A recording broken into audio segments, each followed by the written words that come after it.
¿Hay alguna duda, algún comentario, alguna crítica, algo que no haya quedado claro de las clases pasadas?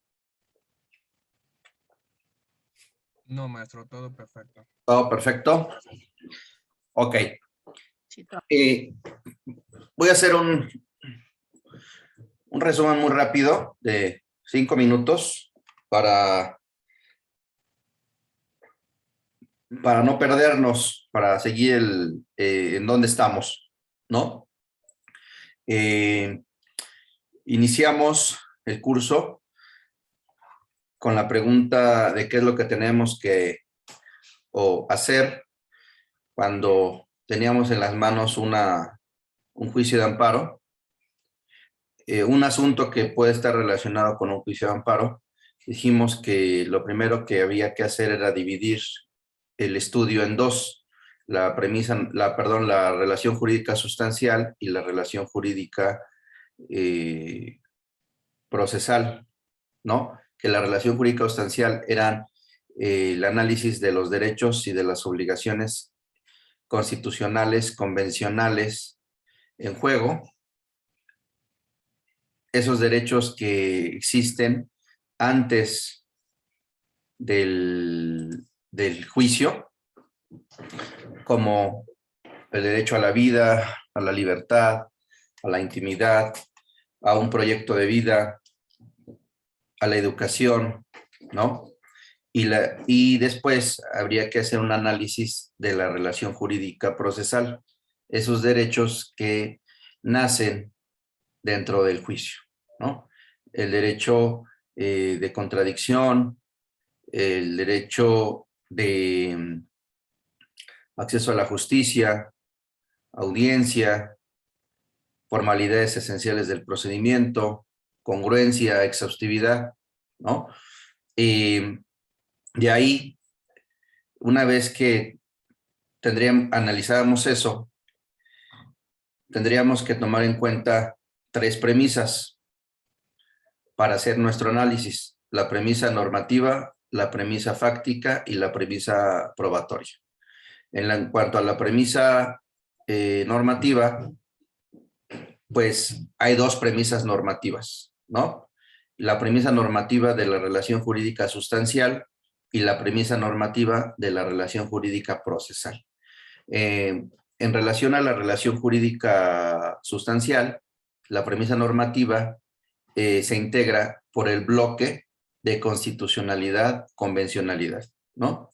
Es decir, los derechos y obligaciones en juego en esta materia los vamos a encontrar en ese bloque de constitucionalidad, convencionalidad, ¿no? Es decir, los tratados internacionales de los que México es parte y la Constitución. Y no solo eso, sino también las interpretaciones que hay en relación a esos tratados internacionales en materia de derechos humanos que el Estado mexicano es parte, y las interpretaciones de la Constitución, ¿no? Por ejemplo, la jurisprudencia de la Corte Interamericana de Derechos Humanos y la jurisprudencia de la Suprema Corte de Justicia, de los tribunales colegiados de circuito, de los plenos de circuito, ¿no? Ahí vamos a encontrar la premisa normativa de la relación jurídica sustancial. También teníamos que tomar en cuenta la premisa fáctica.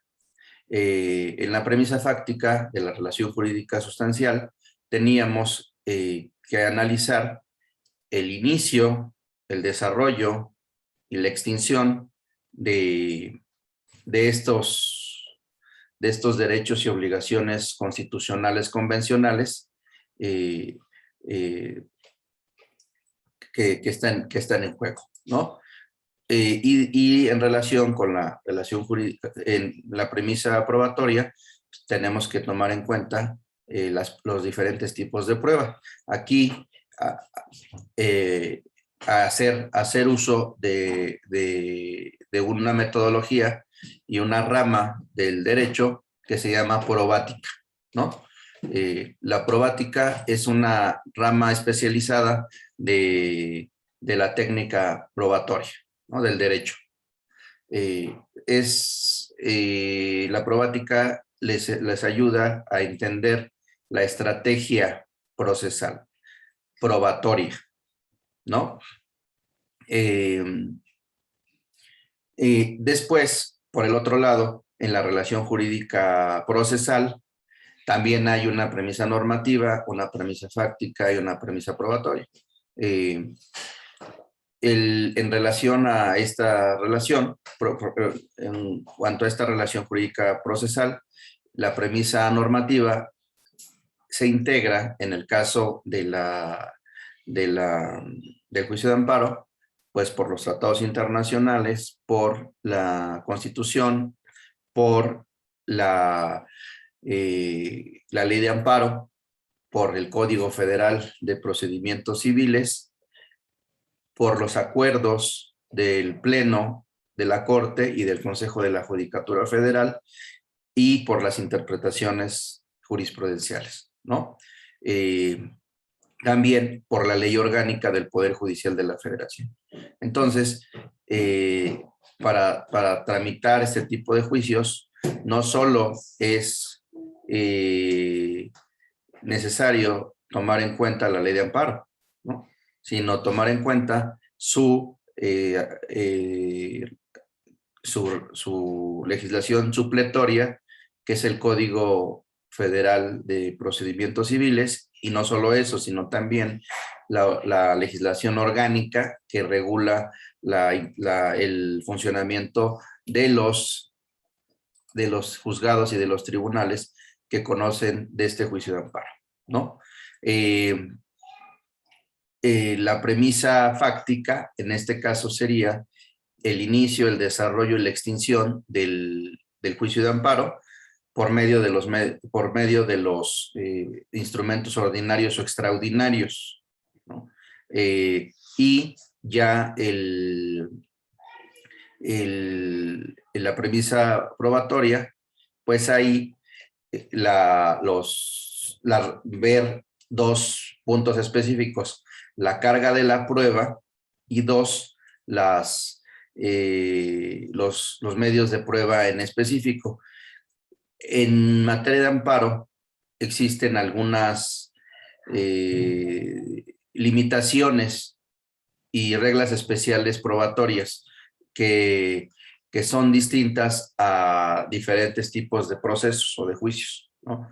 Por ejemplo, en materia del incidente de suspensión, está limitada el derecho a probar a las documentales, ¿no? Y a la inspección. Me parece que en algunos casos es necesario ofrecer otro tipo de pruebas. Sin embargo, la ley de amparo, lo vamos a ver después, limita este derecho a probar en el incidente de suspensión, en algo tan delicado como es la suspensión, ¿no? Entonces ahí, pues tendríamos que considerar dentro de los arsenal de ataque que tenemos, pues el control de convencionalidad y constitucionalidad, ¿no? A efecto de solicitar al juez o al tribunal que inaplique esa prohibición y limitación probatoria a efecto de que puedan ofrecer otro tipo de pruebas, ¿no? Lo vemos más adelante, pero para que lo tengan pendiente eso, ¿no? También hay otras figuras dentro de estas dos relaciones así genéricas que son importantes y les voy a comentar un poquito más adelante, ¿no? Figuras que no son que no hay gran literatura ni criterios jurisprudenciales, pero que es necesario que lo sepan porque en muchas ocasiones se abusa del juicio de amparo porque al final los juzgados de amparo y los tribunales pues tienen un margen de discrecionalidad muy amplio, ¿no? Entonces, en muchas ocasiones puede dar al abuso, en pro o en contra, el abuso del juicio de amparo. Eh, yo acabo de hacer un estudio muy rápido del abuso en el juicio de amparo. Se publicó en una revista, no sé en cuál, les comento después, me van a pasar la revista y creo que la revista digital también se las paso si es que me la dan. Si no, la voy a comprar, pero no sé en qué revista, pero publiqué apenas creo que la semana pasada, antepasada, un artículo sobre el abuso en el juicio de amparo. El abuso de parte de los juzgados y de los tribunales, de parte de las partes y de los terceros, ¿no? Y la necesidad de crear pues estrategias para contrarrestar el abuso en el juicio de amparo, ¿no? Los que ya han llevado asuntos de esta naturaleza se van a dar cuenta de los abusos o han sido objeto y sujetos de los abusos y de las omisiones que se cometen en los juicios de amparo, ¿no? Y al revisar la legislación, pues hay una gran discrecionalidad que parte de la confianza que hay en juzgados y en tribunales y en la corte en este tipo de asuntos, ¿no? Eh, y a veces, pues, hay abusos totalmente claros, ¿no? Bueno, entonces, de ahí, también, para no perdernos, empezamos a ver la demanda. Empezamos a ver los requisitos de la demanda en términos bueno, la procedencia del juicio de amparo. Y habíamos hablado de actos legislativos y omisiones legislativas, actos administrativos y omisiones administrativas, procedimientos administrativos seguidos en forma de juicio y las omisiones dentro de estos procedimientos administrativos en forma de juicio, los actos jurisdiccionales, las omisiones jurisdiccionales y dentro de los actos jurisdiccionales, actos que se dan antes del juicio, durante el juicio, después de concluido y las personas extrañas al juicio, ¿no? Y también se puede dar las personas extrañas al procedimiento administrativo. Y aquí les había comentado que hay dos tipos de terceros. El tercero estricto sentido y el tercero por equiparación. Y la diferencia era que el tercero en estricto sentido era aquel que le afecta una resolución dictada en un procedimiento administrativo seguido en forma de juicio o un juicio sin haber sido parte, señalado como parte, ¿no? Entonces le afecta. Y el tercero por equiparación, extraño por equiparación, era que sí forma parte de la relación jurídica procesal, es decir, sí fue señalado, pero no fue emplazado o fue indebidamente emplazado, ¿no? Después de ahí vimos, empezamos a ver los requisitos de la demanda y en términos del artículo 108 de la Ley de Amparo y algunas especificaciones relacionadas con esto, ¿no? Bueno, entonces, si no hay alguna duda, algún comentario, vamos a seguir con los conceptos de violación, un concepto de violación más, y después vamos a avanzar en el camino del procedimiento, ¿no? No hay ninguna duda, comentario, queja, fundada, infundada, lastimera, ¿nada? No, ninguna, profesor. Bueno, pues No, nada. vamos a darle para adelante. Entonces, les recuerdo, prefiero ser repetitivo en esta parte, que a que se pierda en el camino estas recomendaciones.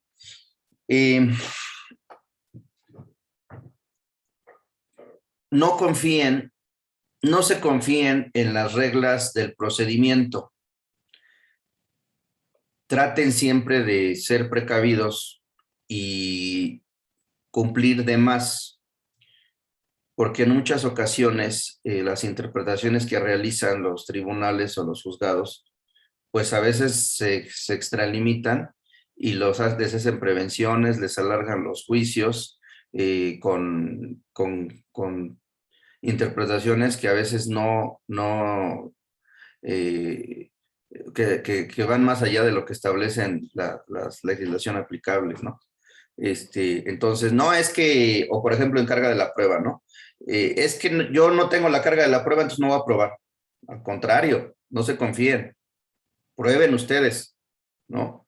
Son figuras procesales que son interpretables y en caso de que un juzgado o tribunal interprete de manera diferente la carga de la prueba y ustedes no acrediten, pudiendo acreditar, pues pueden perder un juicio, ¿no?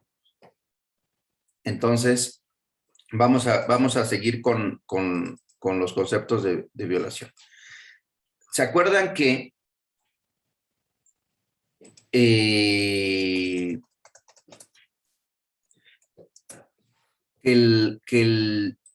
la estructura de estos conceptos era doble?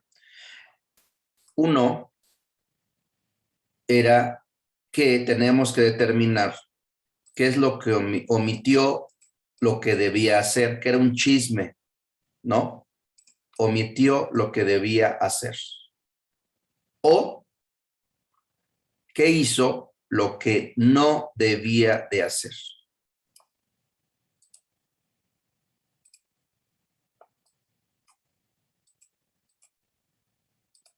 Es decir, omitió lo que debía hacer o hizo lo que no debía de hacer.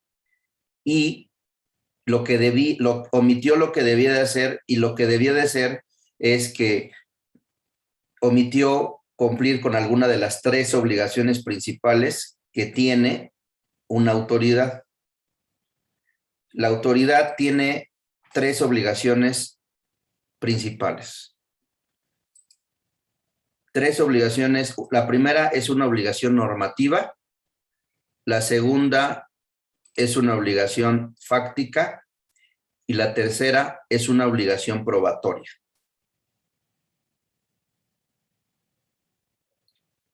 ¿Qué es lo que debía hacer en relación con la premisa normativa? Es decir, ¿qué obligación debía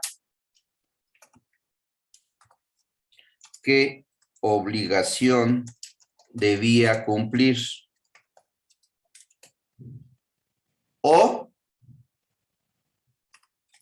qué prohibición debía respetar?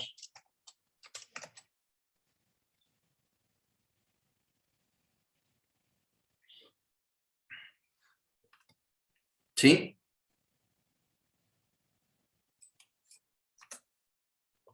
En la premisa fáctica, ¿qué es lo que omitió hacer, que debía hacer en relación con los hechos, ¿no?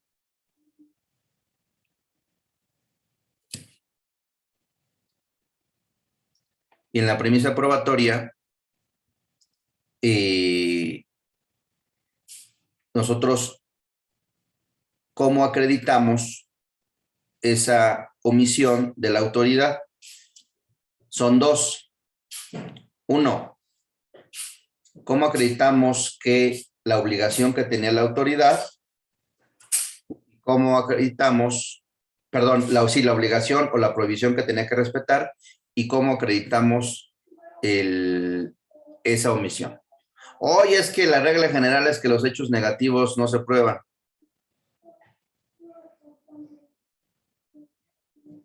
intenten probarlo. ¿No? No, es que las leyes en donde vienen las obligaciones no se prueban porque son un hecho notorio.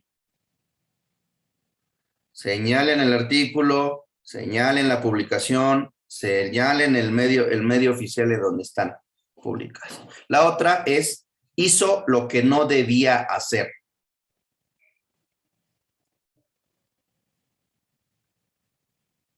¿No? En relación también a las tres premisas.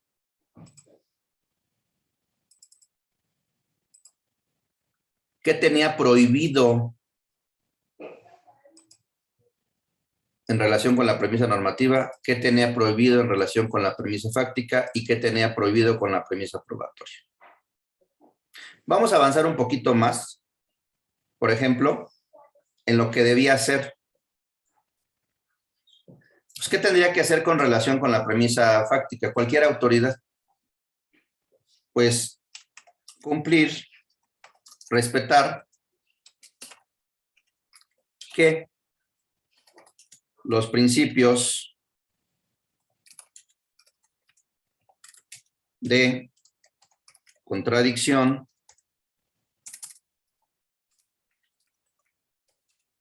congruencia y exhaustividad. ¿Cómo se aplica esto a la premisa fáctica? Pues contradicción. Si tomaste los hechos constitutivos de una parte, también analiza los hechos modificativos, impeditivos y extintivos de la otra.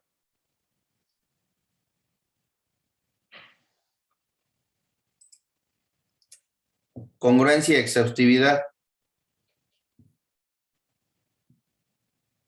Limítate a lo que dice una parte y lo que dice la otra. No le quites ni le agregues nada.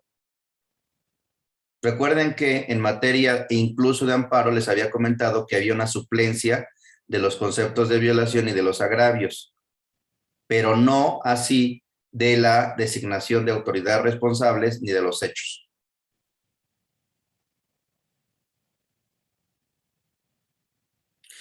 ¿Y qué es lo que debía hacer en la premisa probatoria? ¿Qué obligación tenía que hacer la autoridad en la premisa probatoria? Pues respetar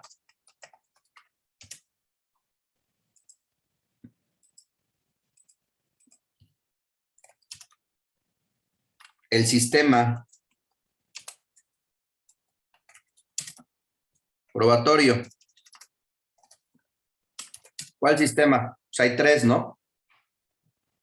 El legal, el tasado y el mixto.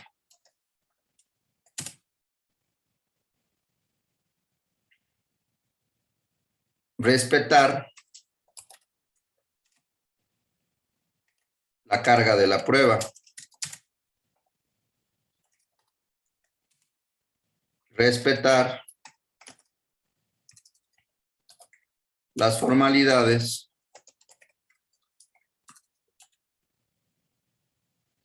de 5 temas. De la admisión, 1. Perdón, del ofrecimiento, 1.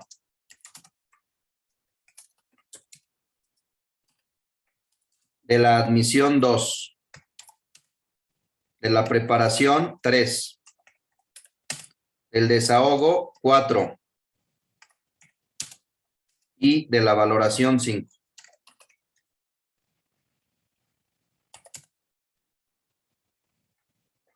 Se aplica a todas las materias. Principalmente son 3 cosas. Respetar el sistema probatorio, respetar la carga de la prueba y respetar las formalidades del ofrecimiento, admisión, preparación, desahogo y valoración. Eso es lo que debe ser.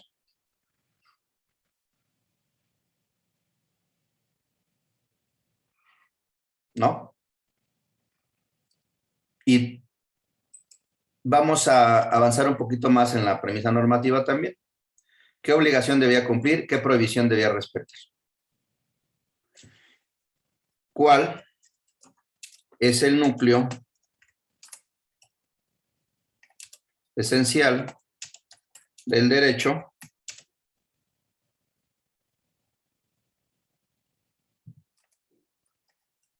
que debe respetar? Y dos, ¿cuáles son los casos y condiciones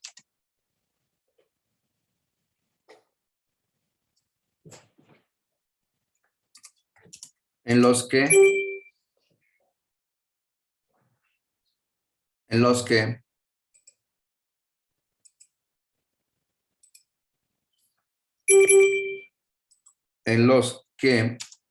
tiene la facultad para restringir o suspender el derecho o los derechos humanos?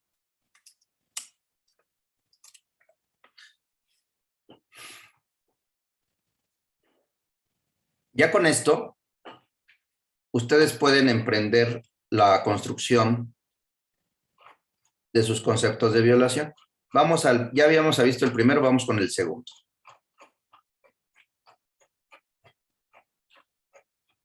Vamos con el segundo. Miren. Segundo, acuérdense que es un chisme.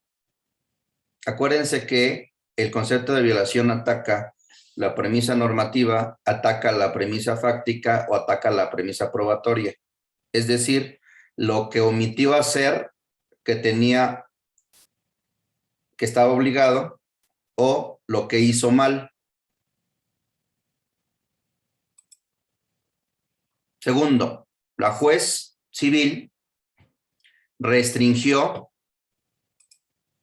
los derechos humanos de mi representada fuera de los casos y condiciones que la Constitución establece, porque omitió examinar si las citaciones y notificaciones fueran hechos a mi representada en forma legal y omitió mandarlas a reponer. Entonces aquí estamos en el primer aspecto, ¿no? Omitió lo que debía hacer. Entonces, resumen de la violación. La juez restringió los derechos de audiencia, debido proceso, restringió los derechos humanos de audiencia, debido proceso y acceso a la justicia con las debidas garantías que tiene mi representada, porque omitió examinar la notificación, el requerimiento de pago, el embargo y el emplazamiento efectuados a mi representada. Omitió advertir su ilegalidad y omitió mandar a reponer la diligencia de requerimiento de pago, embargo y emplazamiento. Premisa normativa. La juez civil tiene prohibido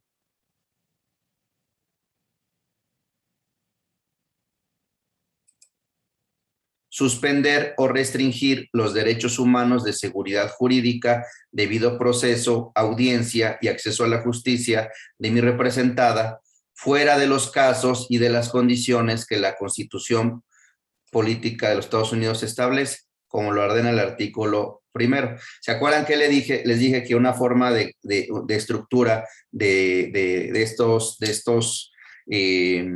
estos conceptos de violación de la premisa normativa era establecer en el primer párrafo, el principio general de indisponibilidad de los derechos humanos, ¿no? Principio general, ¿se acuerdan que les dije, no? Principio general de indisponibilidad.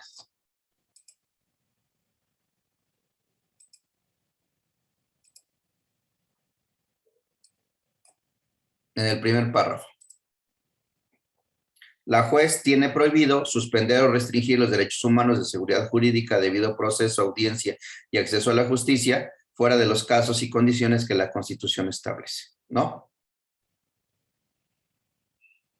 Este es el principio de indisponibilidad de los derechos humanos para las autoridades constituidas, que plasmó la Comisión de Constitución en diciembre de 1916, cuando presentó a discusión y aprobación el artículo 1.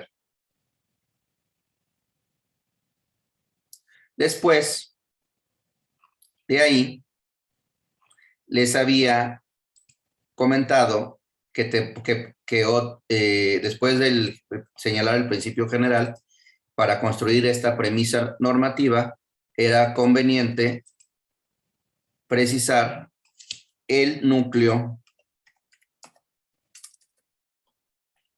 esencial del derecho humano.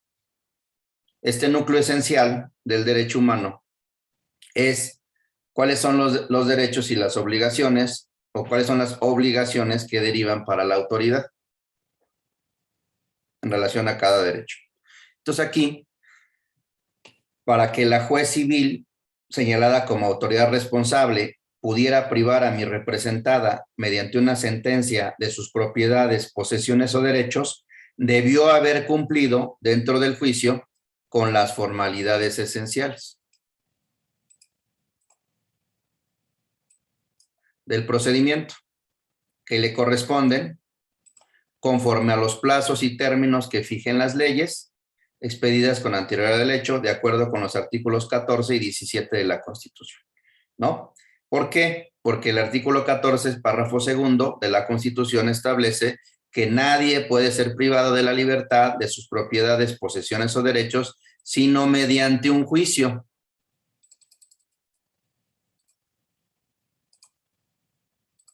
Seguido ante los tribunales previamente establecidos, en las que se cumplan las formalidades esenciales del procedimiento y conforme a las leyes expedidas con anterioridad al hecho.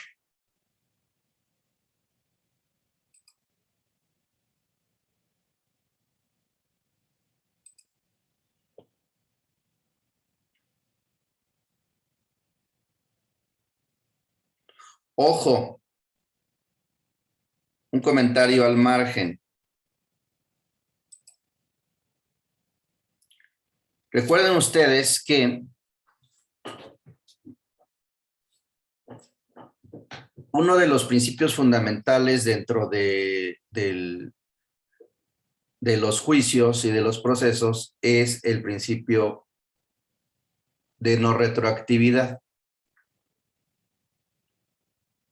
Y los que han estudiado este tema se han dado cuenta que una cosa señala la Constitución y otra cosa señalan los criterios jurisprudenciales. Es decir, la Constitución establece una prohibición absoluta de no retroactividad en perjuicio, y los tribunales federales han establecido un ilimitado esa prohibición. Han suavizado esa prohibición y han establecido excepciones a esa prohibición. Dentro de esas están las normas procesales. Los tribunales federales en jurisprudencia han señalado que, por regla general, tratándose de normas procesales, no aplica el principio de no retroactividad en perjuicio. Es decir, se inicia un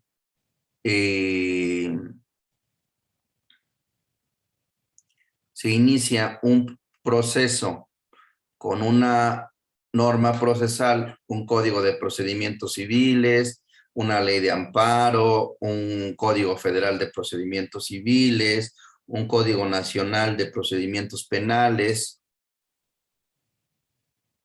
Y a lo largo del avance son modificadas estas normas generales, normas procesales, de acuerdo con la jurisprudencia, por regla general, si no hay alguna especificación en los transitorios y no hay derechos procesales adquiridos, se debe de aplicar las normas nuevas. Un ejemplo muy claro es en los recursos. Si, por ejemplo, antes había un recurso y luego lo derogan, o al revés, no existía el recurso y luego lo crean, pues hay que, por regla general, habría que cumplir con esto. Esto es muy importante porque vean esto, vean lo delicado que es esto.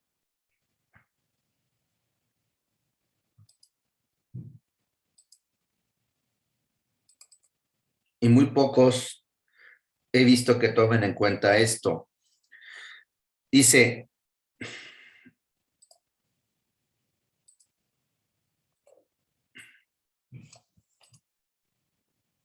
a ninguna ley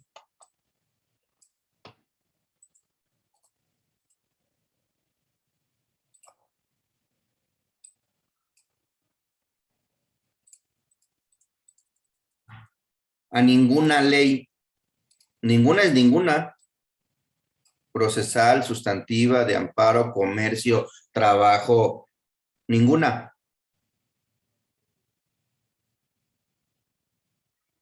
Y luego,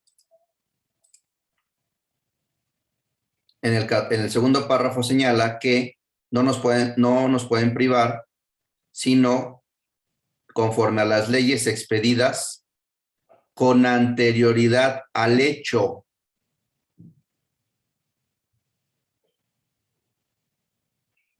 Es un derecho de seguridad jurídica. Entonces, si yo empiezo y yo hago un análisis y una valoración de no sé, un contrato, una relación jurídica comercial, y determino los riesgos que hay, sustantivos y procesales, y los medios de defensa que tengo, y después los cambian,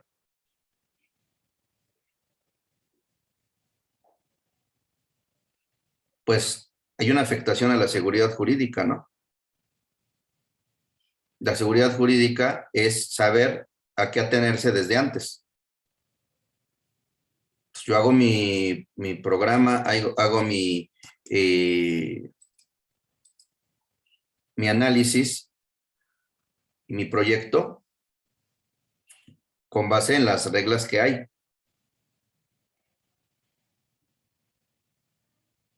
Y si me lo cambian, no, es que no tienes derechos procesales adquiridos. Pues sí, pero yo propuse y analicé y proyecté un juicio, pues con estas reglas, ¿no? Elaboré mi estrategia con estas reglas y ya me las cambiaron. ¿No? Bueno, seguimos. Y luego el 17 señala que toda persona tiene derecho a que se le administre justicia y estarán expeditos para impartirla en los plazos y términos que fijen las leyes. Entonces, les había dicho que la segunda parte del concepto de violación era señalar el núcleo esencial del derecho y luego desarrollar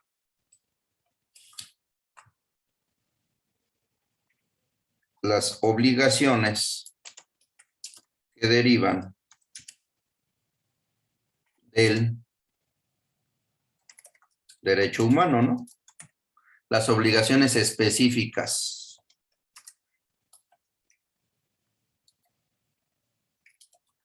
Es decir, si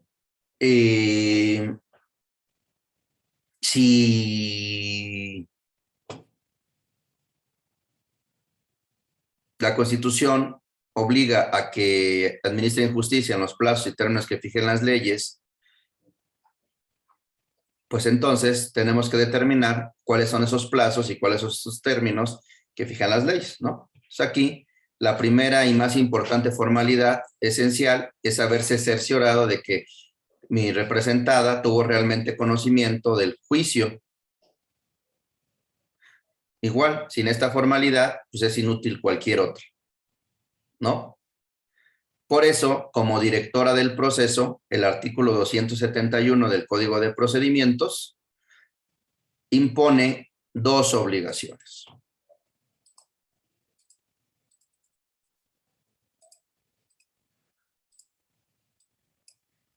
Para asegurarse de que mi representada fue informada de la existencia del juicio que existe en su contra.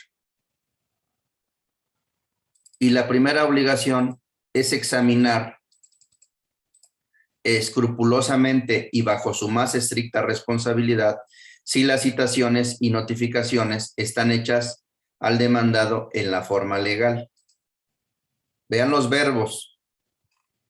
Y si la juez encontrara que el emplazamiento no se hizo conforme a la ley, debió mandar a reponerlo y hacer del conocimiento al Consejo de la Judicatura para que imponga una corrección disciplinaria al notificador. Estas dos están en el artículo 271 del Código de Procedimientos Civiles para el Distrito Federal aplicable a la Ciudad de México. Fíjense, aquí señala. Esto lo veo muy poco en los amparos, lo he visto muy poco en los amparos contra emplazamiento. Normalmente se van en contra nada más del actuario y de todo lo actuado. Pero aquí, pues no solo el actuario tiene obligaciones, sino también el juez. Y aquí señala, para hacer la declaración de rebeldía, el juez examinará escrupulosamente y bajo su más estricta responsabilidad si las citaciones y notificaciones precedentes están hechas al demandado en la forma legal. Es decir, no puede nada más hacer la declaración de rebeldía así, sino tiene que examinar si el emplazamiento se hizo en la forma legal. Y aquí señala, si el juez encontrara que el emplazamiento se hizo conforme a la ley, si el juez que no se hizo conforme a la ley, mandará a reponer. ¿No? Son dos obligaciones. Y dicen, bueno, pues no que estamos hablando de materia mercantil. Bueno, dicho precepto es aplicable supletoriamente.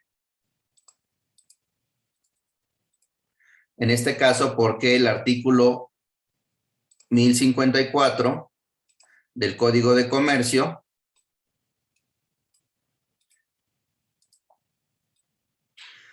establece que los juicios mercantiles se regirán por las disposiciones del libro quinto y en su defecto se aplicará supletoriamente el Código Federal de Procedimientos Civiles y en caso de que no regule suficientemente la institución cuya supletoriedad se requiera, se aplicará la Ley de Procedimientos Local respectiva. Esto lo establece el 1054 del Código de Comercio. O sea, que en principio es aplicable supletoriamente el Código Federal de Procedimientos Civiles y en caso de que no esté suficientemente regulado, se aplica la Ley de Procedimientos Locales. Es decir, el Código de Procedimientos Civiles para el Distrito Federal aplicable a la Ciudad de México.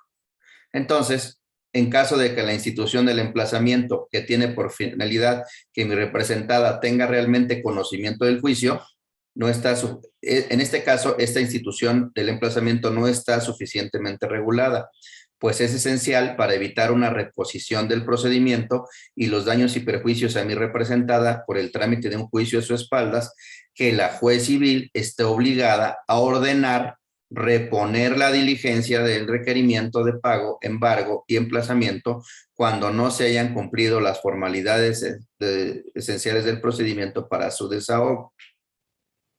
Resulta aplicable la siguiente jurisprudencia, según la cual la extrema gravedad de esa violación ha permitido la consagración del criterio de que el emplazamiento es de orden público, de qué es la violación procesal de mayor magnitud y de carácter más grave, y que esa omisión da origen a, y que los jueces están obligados a investigar de oficio si se efectuó o no. O sea, aunque no existiera ese artículo, con base en esta jurisprudencia, al ser el emplazamiento de orden público y ser la violación procesal de mayor magnitud, pues tenía que haber analizado el emplazamiento. Y aquí está esta jurisprudencia que señala: el emplazamiento es de orden público y su estudio es de oficio. Es la violación procesal de mayor magnitud y de carácter más grave, puesto que da origen a la omisión de las demás formalidades esenciales del procedimiento.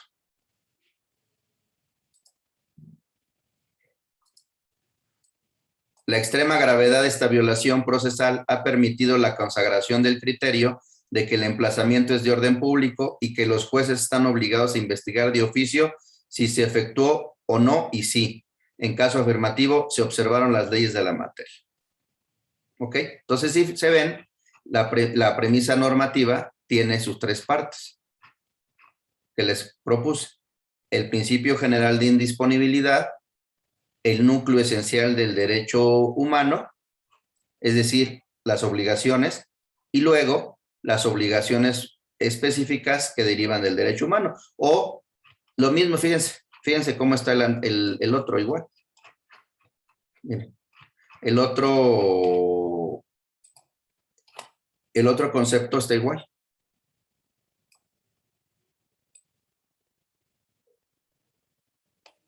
Miren. Está el principio general de indisponibilidad. Luego está el núcleo esencial del derecho. Y luego está el contenido del derecho o las obligaciones que derivan del derecho para las autoridades. ¿Ya vieron? Bueno. Entonces, igual aquí. Principio general de indisponibilidad, el núcleo esencial del derecho y las obligaciones específicas que derivan del derecho humano.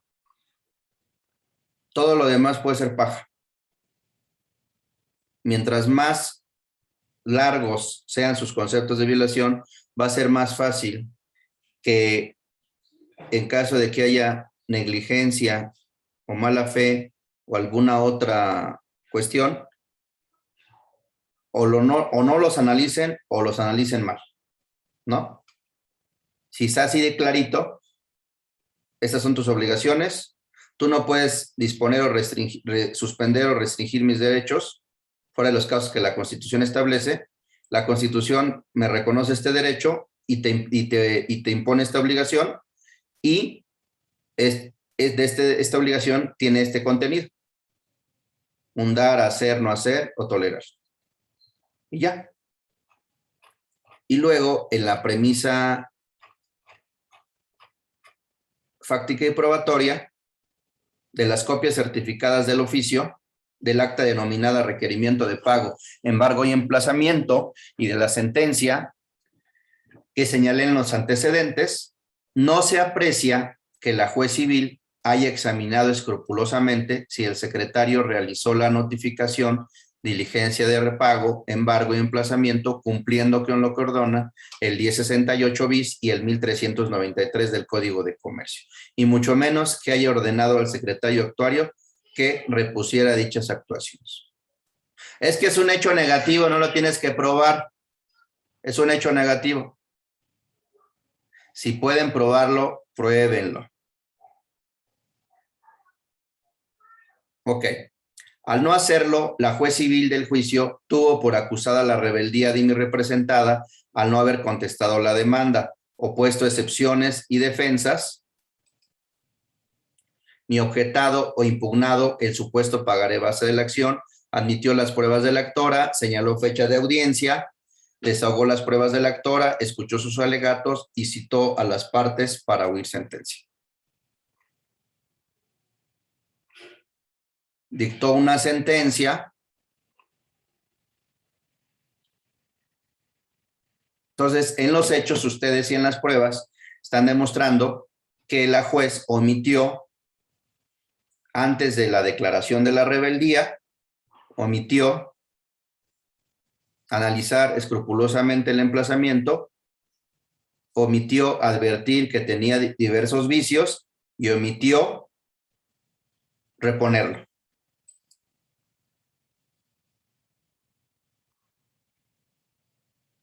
En consecuencia, la juez restringió los derechos humanos de audiencia, debido proceso y acceso a la justicia con las debidas garantías que tiene mi representada, porque incumplió con las formalidades esenciales del procedimiento, conforme a los plazos y términos que fijan las leyes expedidas con anterioridad al hecho, como lo ordenan los artículos 14 y 17.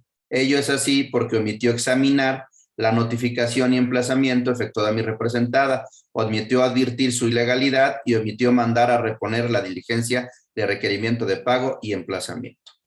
Con lo anterior, al desconocer el juicio, mi representada quedó en estado de indefensión, pues no tuvo oportunidad de contestar la demanda, ofrecer pruebas, presentar alegatos, objetar e impugnar los documentos que presentó la actora, promover incidente ni interponer recursos.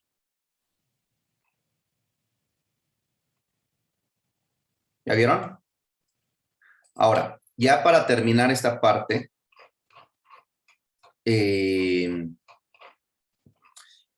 es importante que conozcan que cuando en este tipo de juicios, normalmente no conocen todo. Entonces, no se preocupen, porque el artículo 111 de la Ley de Amparo les permite ampliar su demanda.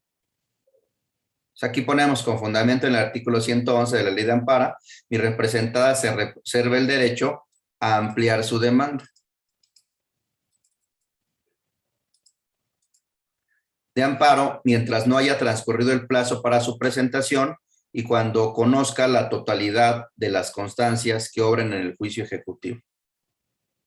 Entonces, el artículo 111 de la Ley de Amparo establece, podrá ampliarse la demanda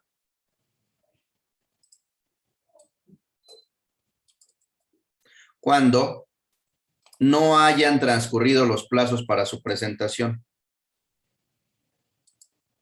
con independencia de lo previsto en la fracción anterior, el quejoso tenga conocimiento de actos de autoridad que guarden estrecha relación con los señalados en el escrito de la demanda inicial.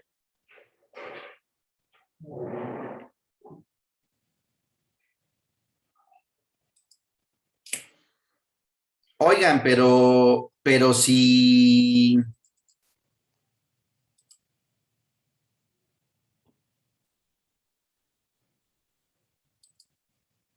Pero ¿para qué lo presentamos antes si tenemos 15 días? Pues como estrategia, si urge la suspensión, pues hay que hacer la demanda rápido, presentarla, solicitar la suspensión y poder ampliar la demanda antes de que concluyan los 15 días. Reforzar hechos, reforzar conceptos de violación. ¿No?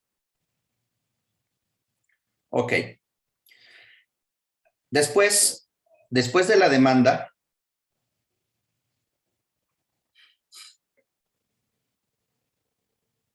hay un artículo. Ustedes vieron en su clase de teoría general del proceso que después de la demanda,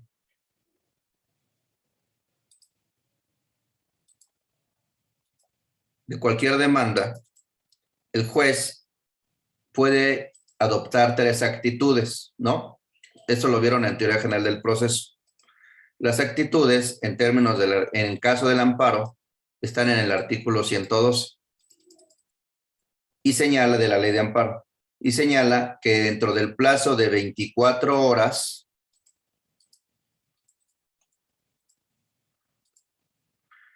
contado desde que la demanda fue presentada o turnada, el órgano jurisdiccional debe de resolver si desecha, si previene o admite. En los casos de los artículos 15-20 deberá proveerse de inmediato, no esperarse a las 24 horas.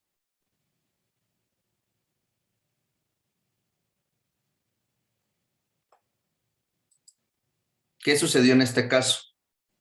En este caso, se presentó la demanda y pasaron 2 semanas y no acordaban.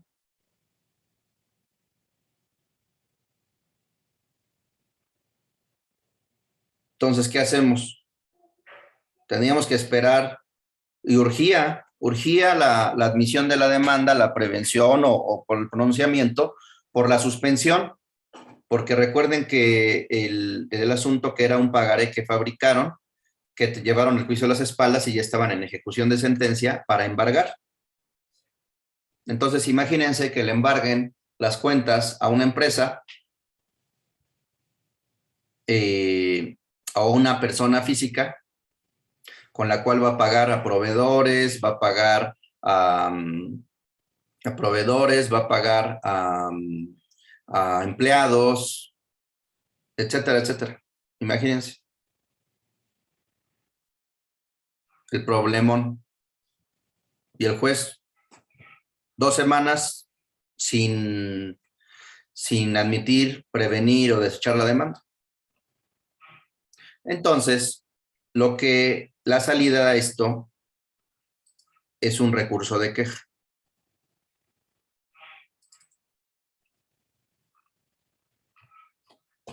Miren, hay una tesis que señala recurso de queja. Procede contra la omisión del juez de distrito de acordar sobre el desechamiento, prevención o admisión de la demanda de amparo indirecto, al entrañar una especie de desechamiento tácito o temporal. ¿Por qué? Porque ustedes recuerden que el recurso de queja procede contra el desechamiento de la demanda.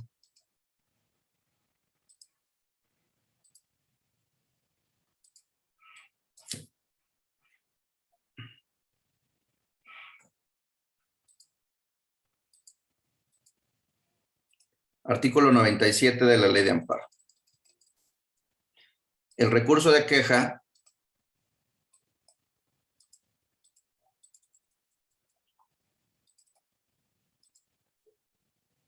procede en amparo indirecto, porque acuérdense que el recurso de queja procede en amparo directo y en amparo indirecto. La fracción primera se refiere a amparo indirecto y la fracción segunda se refiere a amparo directo. Pero en lo que nos interesa, en amparo indirecto,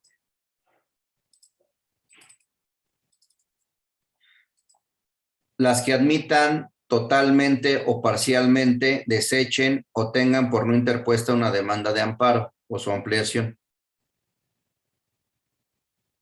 Entonces, si bien es cierto que aquí no, si bien es cierto que aquí no hay un desechamiento, una prevención, porque el juez no ha acordado nada, de acuerdo a este criterio jurisprudencial, pues el no acordar, esa omisión de acordar, pues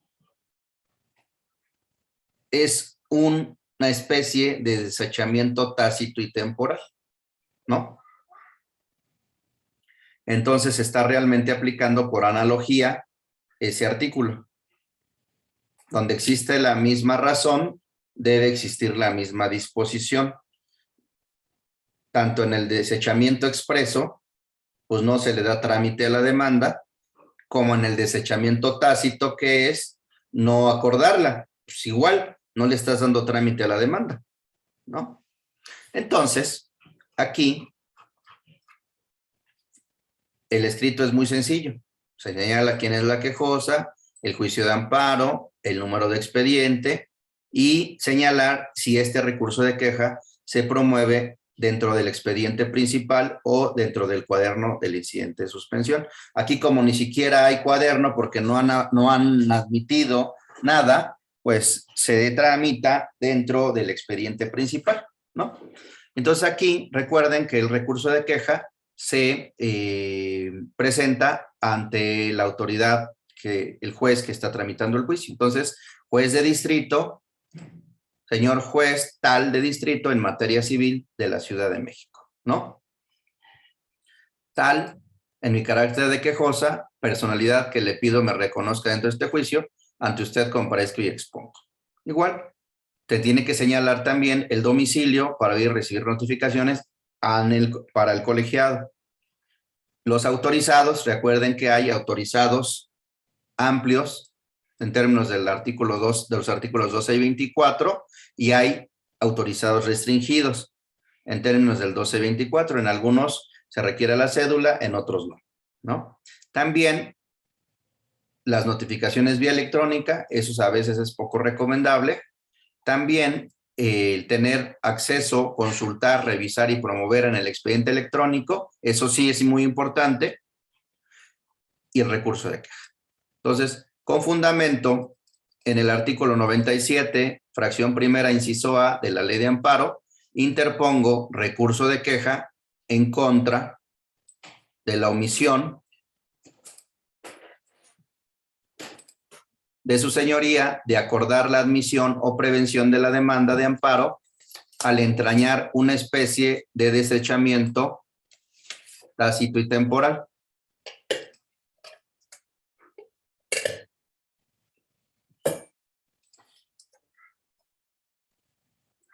Desechamiento tácito temporal, así como la omisión de notificarme el auto admisorio por lista o vía electrónica.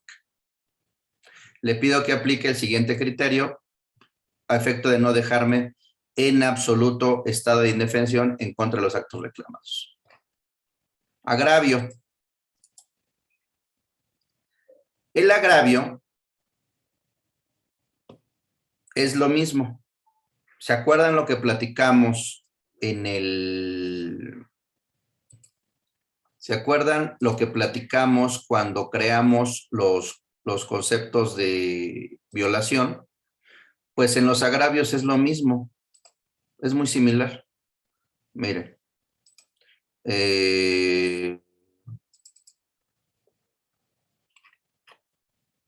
Miren. Aquí.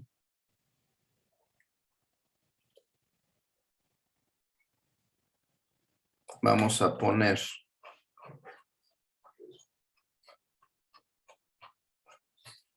Vamos a poner.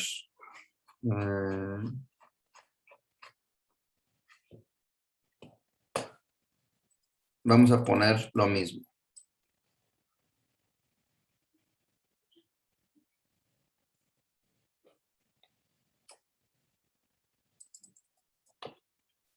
En los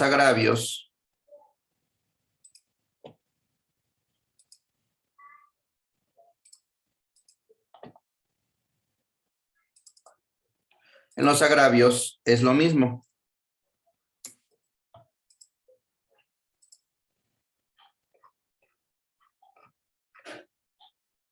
¿Qué es lo que debería de hacer?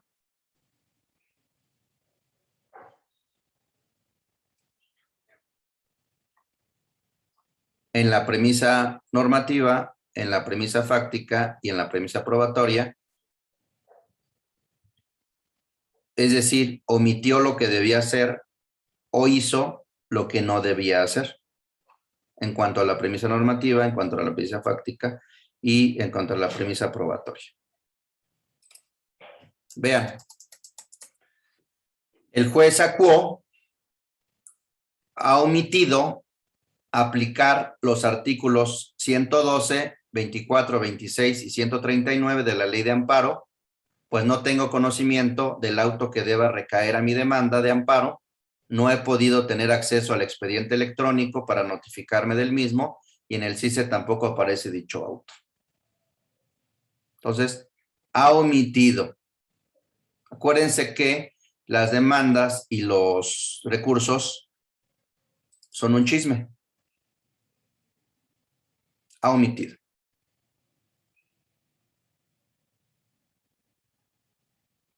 En este caso, ha omitido aplicar, ha omitido respetar la premisa normativa, porque no ha aplicado estos artículos. Premisa normativa. El juez en la premisa normativa de estos recursos, es establecer, dependiendo lo que omitió hacer, es decir, lo que tiene obligado, lo que está obligado o lo que tiene prohibido, pero así concretito, ¿está obligado o tiene prohibido esto? Así de sencillo, bla, bla, bla, y no sé qué, no sé cuánto. Lo único que van a generar es que si hay mala fe, si hay negligencia u otros intereses, pues les van a dar pie a efecto de que les analicen de manera indebida sus recursos. La jueza Quo tiene un plazo de 24 horas contados a partir de la demanda que fue presentada o turnada para resolver si desecha, previene o admite. Aquí se podría mejorar esta redacción. La jueza Quo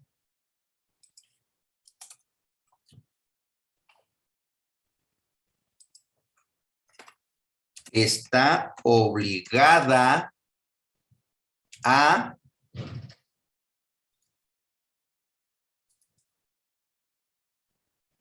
resolver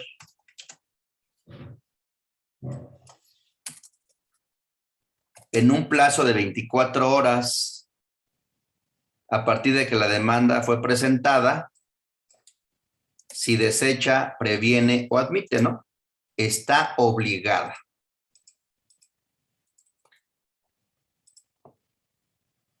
El artículo 112 de la Ley de Amparo, dentro del plazo de 24 horas, contado desde que la demanda fue presentada o en su caso turnada, el órgano jurisdiccional deberá resolver si desecha, previene o admite. Y luego, una vez dictado dicho auto, el juez Quo debe ordenar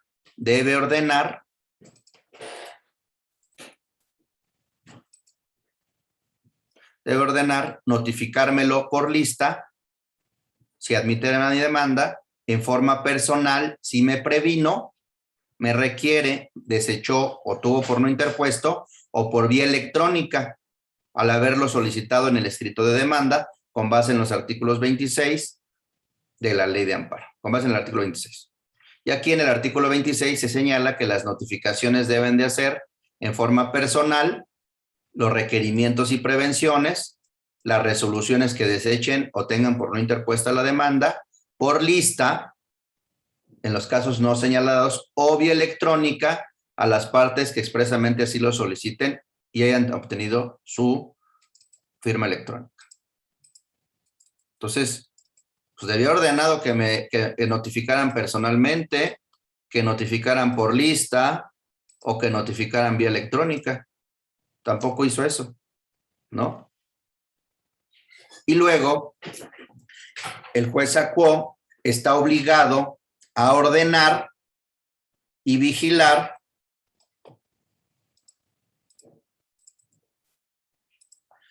notificarme en un plazo máximo de 3 días hábiles, de acuerdo con el artículo 24 de la Ley de Amparo. Y aquí el 24 señala las resoluciones que se dicten en los juicios de amparo deben notificarse a más tardar dentro del tercer día hábil siguiente, salvo en materia penal, dentro o fuera del procedimiento, en que se notificarán inmediatamente en que sean pronunciadas. La razón que corresponda se asentará inmediatamente después de dicha resolución. Finalmente, el juez Quo, con la presentación de la demanda, deberá ordenar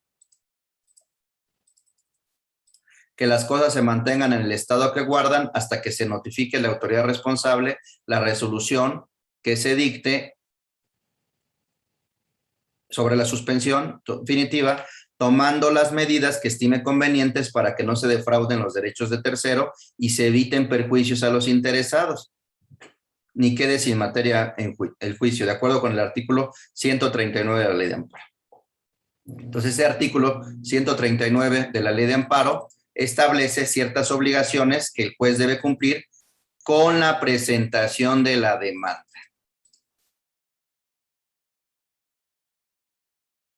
Entonces, tiene la obligación en 24 horas pronunciarse. Tiene la obligación de ordenar notificarme en 3 días. Y tiene la obligación de tomar estas medidas. Y si no lo hace, pues, está incumpliendo, está omitiendo cumplir con lo que tenía que hacer. Premisa fáctica. Hasta la hora y fecha de la presentación de este recurso, no tengo conocimiento personal del auto que deba recaer a mi demanda de amparo. No he podido tener acceso al expediente electrónico para notificarme como fue solicitado en la demanda de amparo y en el CICE tampoco aparece dicho auto, dejándome en absoluto estado de indefensión en contra de los actos reclamados. Como se advierte de las tomas fotográficas que acompaño como anexo 1 y 2, de las cuales manifiesto bajo protesta de decir verdad, que son copia fiel e inalterada de las que tomé en el sistema de cómputo. Lo anterior, a pesar de que mi demanda fue presentada el 6 de octubre de 2021 y le fue turnada al juez al día siguiente, como se advierte de la toma fotográfica que he acompañado como anexo 2. Además, tampoco he podido tener acceso al expediente electrónico para enterarme y notificarme vía electrónica de dicho auto, a pesar de que así fue solicitado en la demanda de amparo, ¿no? Entonces, incluso ya promoví el incidente técnico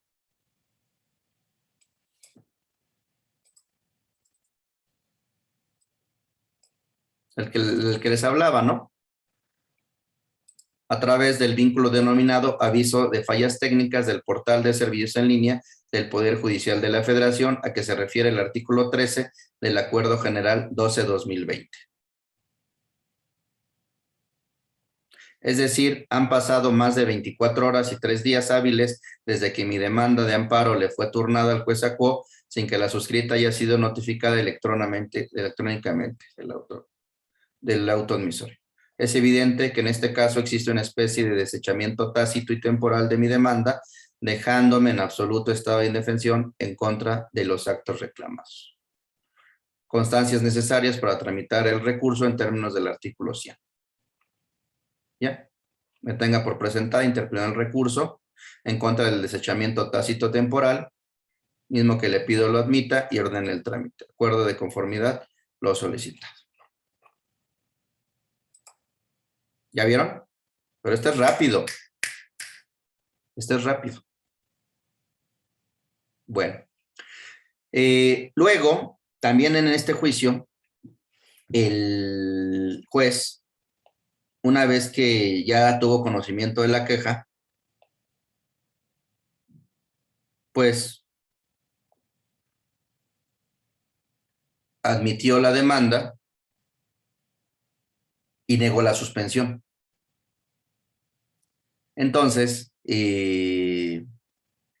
negó la suspensión a pesar de que es un tercero extraño a juicio y a pesar que hay diversos criterios jurisprudenciales que señalan que se debe conceder la suspensión al tercero extraño a juicio de manera excepcional, porque por un lado existe jurisprudencia que señala que en contra de la ejecución de una sentencia no procede la suspensión porque la sociedad está interesada en que se cumplan las sentencias. Sin embargo, hay criterios que señalan que tratándose del tercero extraño al procedimiento, esa regla no aplica. ¿Por qué? Porque efectivamente la sociedad está interesada en que se ejecuten y se cumplan las sentencias, pero siempre y cuando esa sentencia presuponga que se haya notificado, emplazado y se le haya dado oportunidad al demandado de defenderse, haya sido oído y vencido, y sea una sentencia que ya sea inmodificable. Y tratándose de los terceros extraños,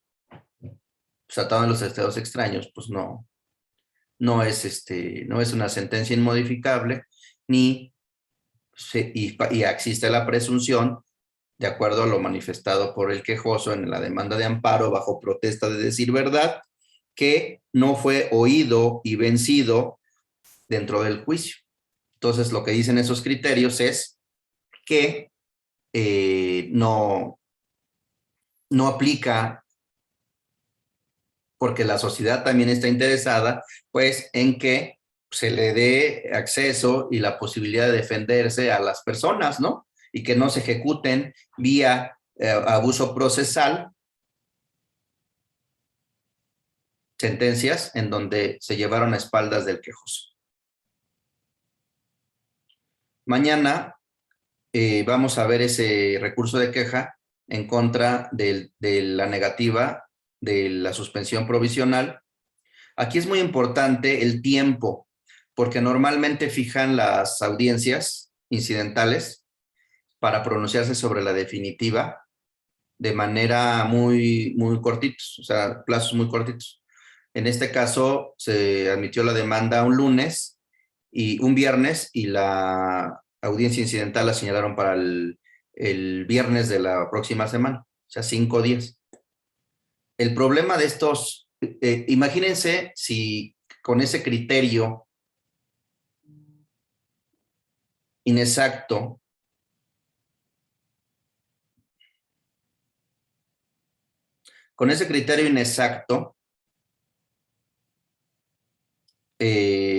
si así se pronunció sobre la provisional, imagínense cómo se va a pronunciar sobre la definitiva.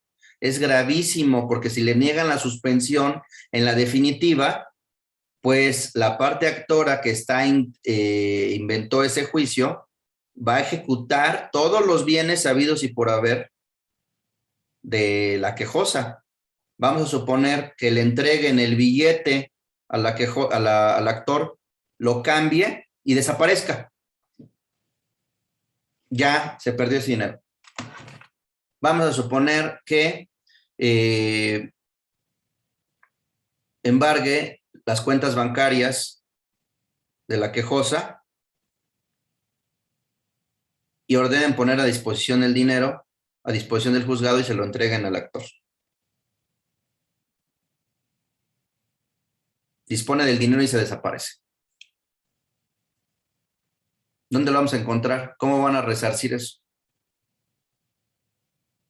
Y lo delicado de esta situación es que, en contra de la negativa de suspensión definitiva, no procede queja, sino procede el recurso de revisión.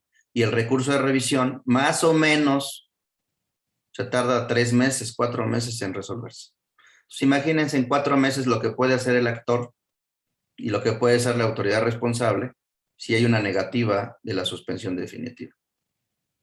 Entonces, por eso es importante que, si desde la provisional hay un criterio erróneo, como en este caso, se interponga el recurso de queja de manera inmediata, el mismo día, en contra de la suspensión, de la negativa de suspensión provisional. ¿Por qué? Porque este tipo de quejas tiene un trámite urgente y debe ser resuelto en 48 horas. Entonces, si el colegiado les da la razón y les concede la suspensión provisional, por lógica, la ofrecen como prueba en el incidente y le dicen: a ver, cuando te pronuncies sobre la suspensión definitiva, toma en cuenta estos criterios que tomó en cuenta el colegiado para revocar la negativa de la suspensión provisional, y concédeme la suspensión definitiva, ¿no? Que va de 48 horas a esperar 3, 4 meses. La trampa que hay es que, si hay mala fe, si hay negligencia o algún otro interés, lo que va a pasar es que le van a señalar la audiencia de manera en un tiempo muy corto, van a desahogar la audiencia, les van a negar la suspensión definitiva y la queja se va a quedar sin materia. Entonces, lo que hay que hacer cuando hay esta actuación indebida o inexacta, pues hay que intentar que la audiencia se difiera a efecto de que la queja no se quede sin materia. ¿Por qué? Porque si se publica el viernes la admisión y la negativa de suspensión y el otro viernes es la audiencia, en lo que notifican a las otras partes, en lo que se presenta el recurso, en lo que se admite el recurso, en lo que se manda al colegiado, en el que el colegiado lo admite y en lo que el colegiado sesiona y resuelve,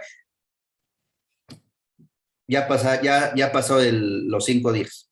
Se va a quedar sin materia la queja. Lo cual es un absurdo, ¿eh? Lo cual es un absurdo porque no se debería de quedar sin materia. Al contrario, debería de, aunque sea resolverse después, y reponerse el procedimiento a efecto de que se tomen en cuenta esos argumentos para la definitiva, porque le causan un agravio irreparable al quejoso con un criterio erróneo en una suspensión, tanto concediendo como negando. Y esperarse 4 meses, 3 meses para que el colegiado analice la suspensión definitiva, pues es una barbaridad, es una cosa totalmente excesiva, ¿no? Ese es también un tema de tesis, ¿no? Interesante. Maestro, Mande. una duda. ¿Y cómo logramos diferir la audiencia? ¿Y cómo que podríamos alegar? Ofrecer una inspección. Ofrecer una inspección judicial. Porque esa requiere admisión, preparación, desahogo, y esa no se va a desahogar en 5 días, ¿no? Ofrecer pruebas, ofrecer una inspección, ¿no? De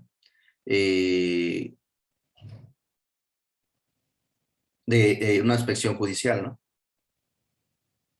Entonces,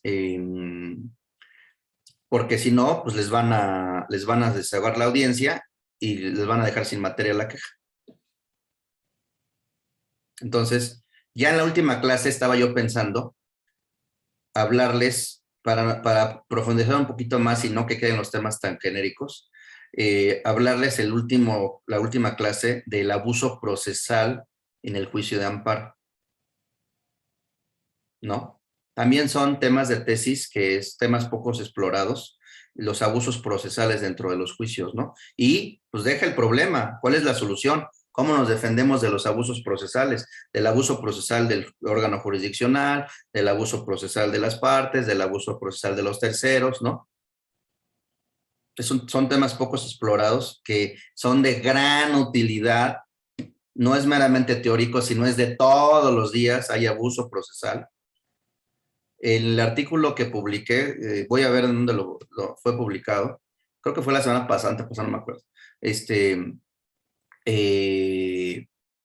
Señalo ahí que la ley parte del principio de buena fe, cuando en la realidad no es así.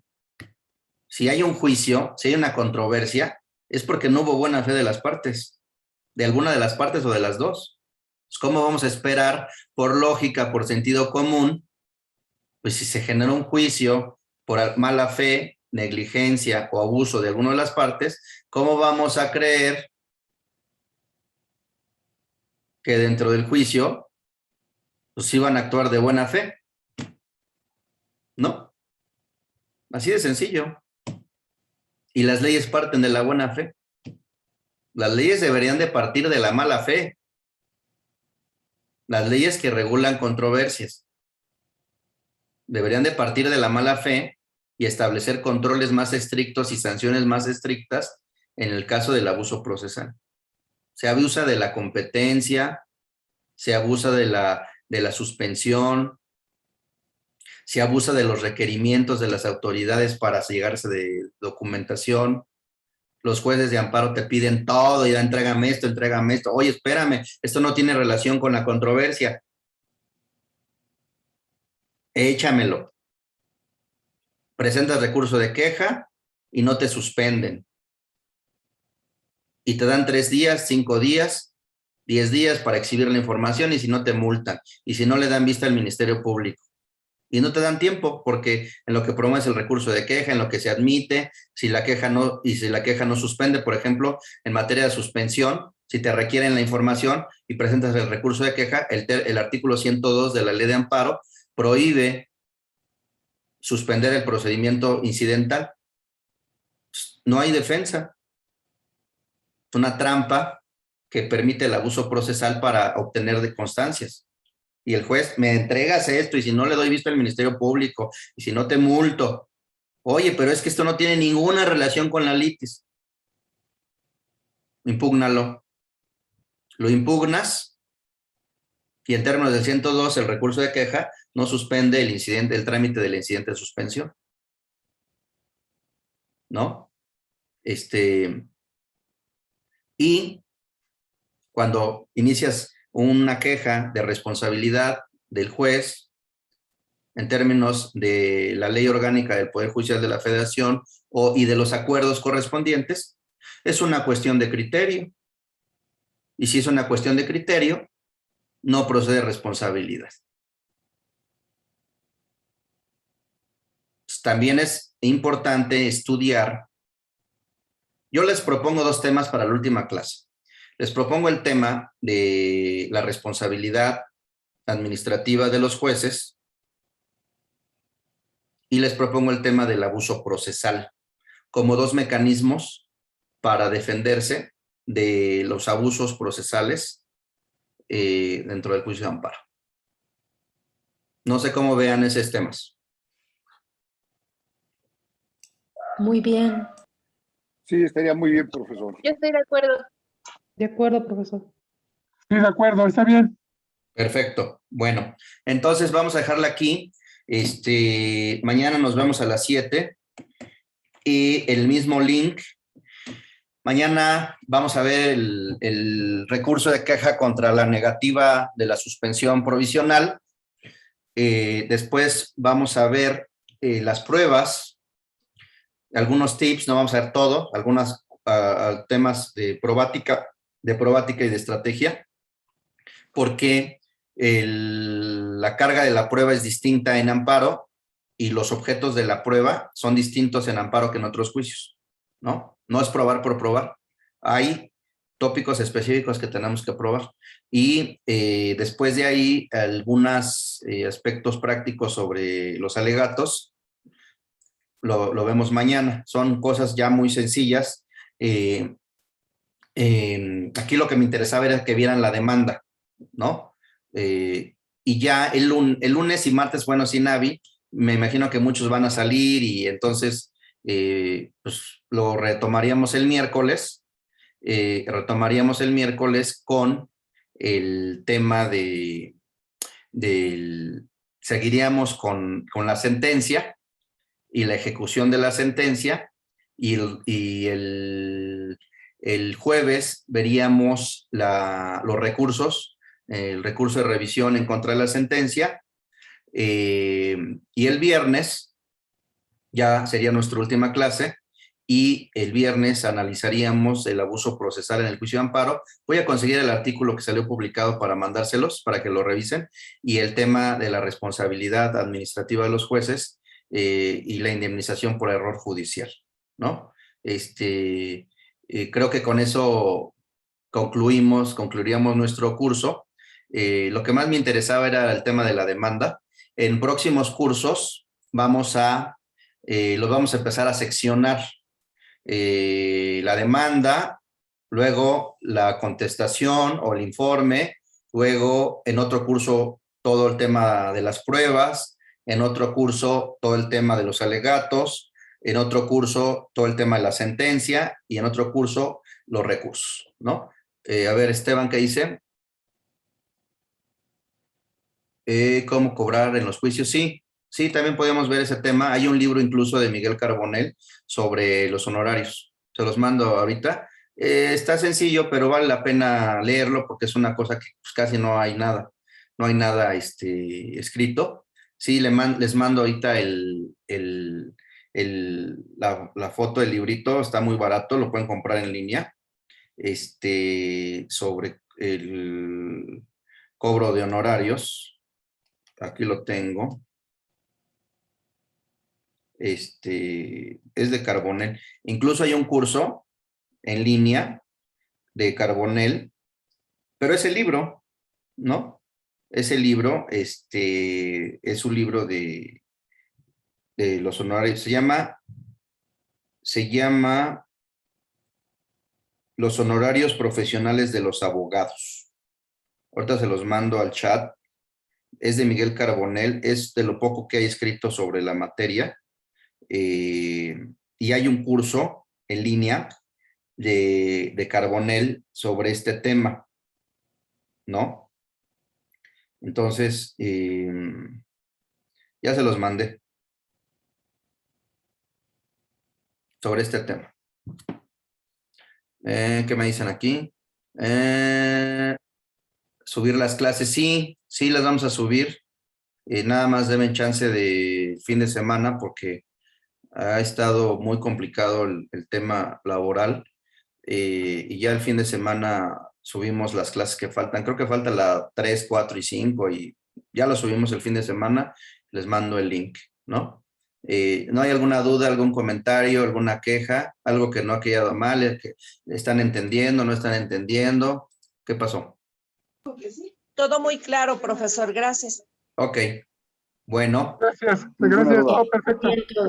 Respecto a la asistencia, sí. Pues esa nos ponemos de acuerdo el miércoles, ¿no? Para que me ayuden a hacer la lista, a efecto de que el viernes de la próxima semana ya esté toda la lista completa con los correos electrónicos y con los nombres, a efecto de que les den su constancia, ¿no? Entonces, ahí le voy a pedir a alguien que me ayude a hacer esto, y ya se ponen de acuerdo con esa persona a efecto de que arme la lista completa, ¿no? De las personas que estuvieron en el curso, ¿no? Bueno, ok. Sí, perfecto, profesor. Nos vemos. Gracias, profesor. Saludos. Hasta luego, profesor. Buen día. Buen día. Gracias, buen día. Gracias, buen día, maestro. Buen día.